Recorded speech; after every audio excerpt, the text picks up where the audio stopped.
I mean, there's so many things, there's so many options for parents. Yeah, today. and people do use them, but that's your choice. That's not the baby's choice. Right. A baby will learn whatever you choose. Whatever you choose, and they will then expect that.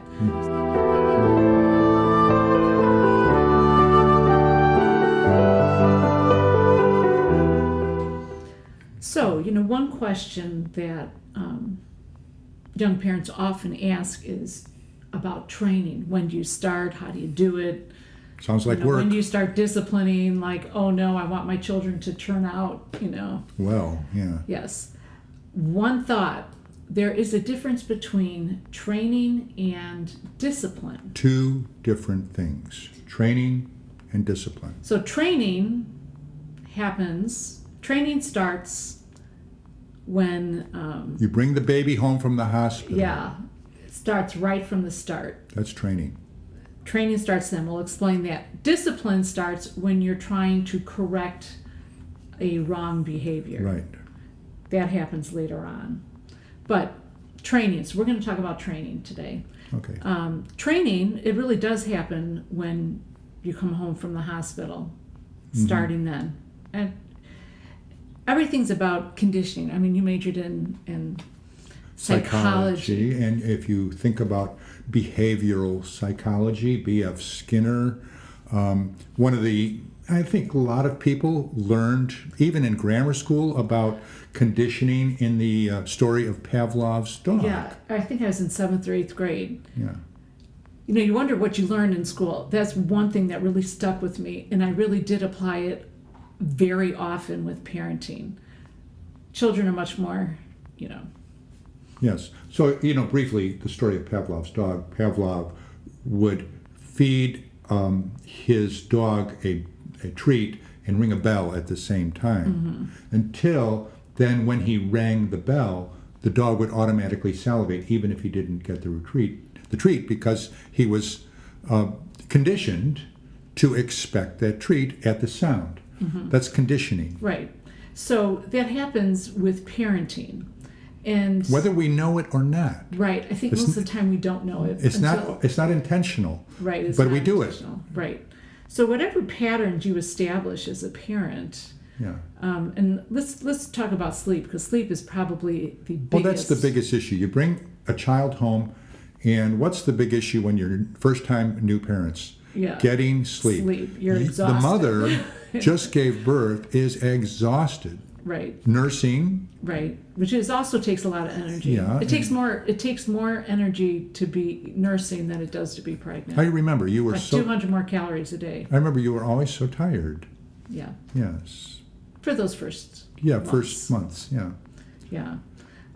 So, the big thing again, falling to sleep. What do? It's important that you realize that whatever you choose as your bedtime routine, you're the one choosing it. And whatever you choose, there's no right or wrong. That's what you're going to live with. People often have an understanding that's really a misconception that the baby chooses when he wants to sleep or she wants to sleep, or when he or she wants to be awake, or what time of night is the best time, or what is needed to go to bed. The baby needs to be rocked, the baby needs to be cuddled or played with. The baby needs to be played with. We then need to put on our certain music, or this, or white sound, or whatever. I mean, there's so many things, there's so many options for parents. Yeah, today. And people do use them, but that's your choice. That's not the baby's choice. Right. A baby will learn whatever you choose, and they will then expect that. So I had the thought, with like if you have to have, I don't even know what the machines look like, certain white sound machines, or if you have to have something playing music or something for your child to fall asleep to. Well, then expect, if you go somewhere, like if you go to Grandma and Grandpa's, you go on a hotel, trip, you're going to have to bring all the equipment necessary for getting your child to sleep. Right. Now, you don't need any of that. No. For real.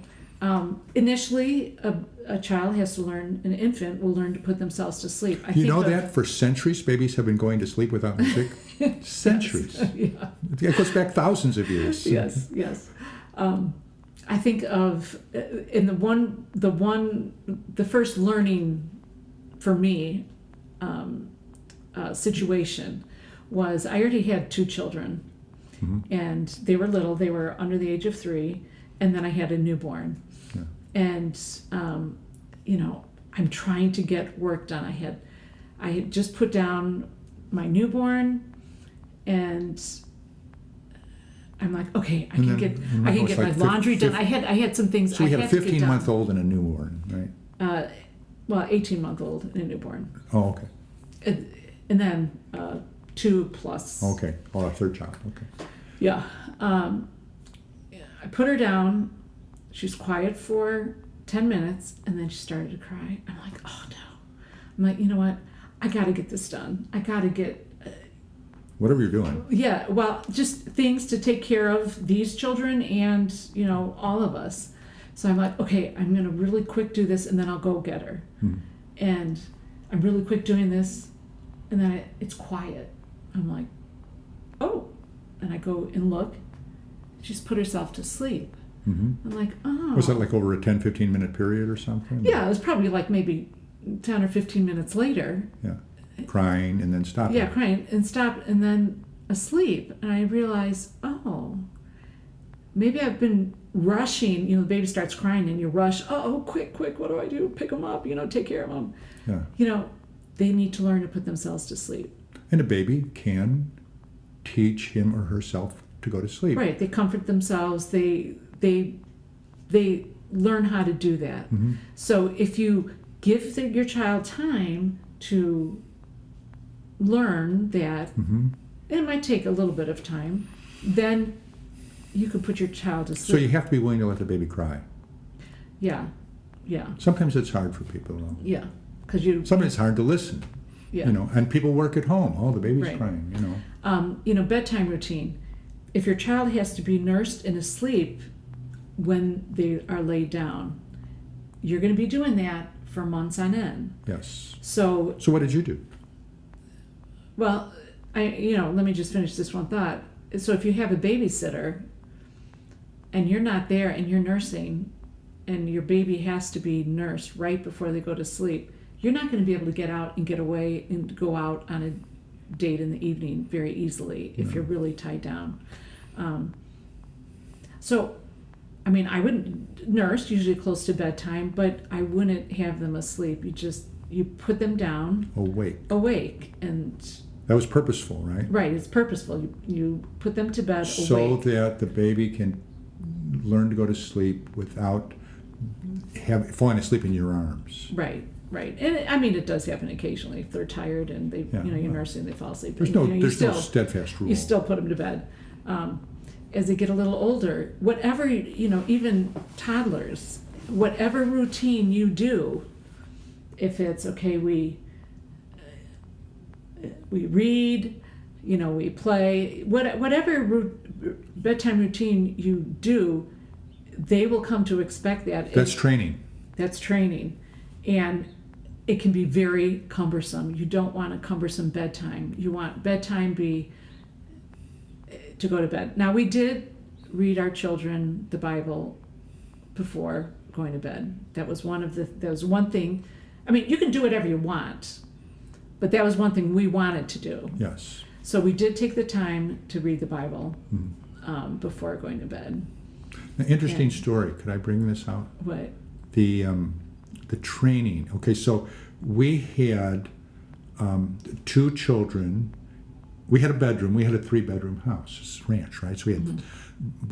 So by the time, the second child comes along. It's the baby's sleeping in the crib alongside the 15-month-old in a single mattress bed, right? And the baby will cry at night to wake up, to feed. She wanted to cry or whatever. But the child who's 1 or 2 or 3, depends how many you have, because we ended up with 2 in a bunk bed and a baby. Right. The children would learn I purposely wanted all my kids while they were little in the same room. We had 3 in a room. Right. Because I wanted them to get used to having to share. So you have shared, and I remember you talking about this, because you were the ones getting up at night more than me because you were nursing. Right. So I remember you'd say that the newborn would cry, and then the little one, the 2-year-old, would wake up and maybe whimper or cry because the baby was crying. Yeah. And then you would assure him or her, no, don't worry. Don't worry if the baby's He's crying. You don't have to I'm worry. going to come and take care of the baby. You don't have to worry. You just go back to sleep. And so our little ones, not babies, learned to sleep if the baby cried in the same room. Crying, slept. Screaming babies. And so our 4th child, our daughter, had her first baby, right? Just a year and a half ago. Had a baby. Had a baby, and she had learned to sleep through a baby crying. So, everyone had assured her, "Oh, don't worry, you will, you'll so wake up." So she's got her own up. baby now, and she's not waking up because she's so conditioned from when she was little. She just, that never left her. She doesn't. She's in the hospital. Her husband had to wake her up to nurse the baby at home when she brought the baby home, her first baby. Her husband's like, "Why isn't she waking up? She's sleeping like a log through the baby crying." Then she had to be woken up. So she had to train herself to wake up. But that's the point, that training. Yes, it's all conditioning. It's all conditioning. Whatever you get used to. So she was in her mind, baby cries, I don't worry, mom's going to take care of it. So she's in a subconscious state, sleep, and her baby's crying, and she's like, I don't have to worry. her brain's like, don't wake up, this is fine. Right. So you can change, recondition behavior. Yeah. But it's a lot easier.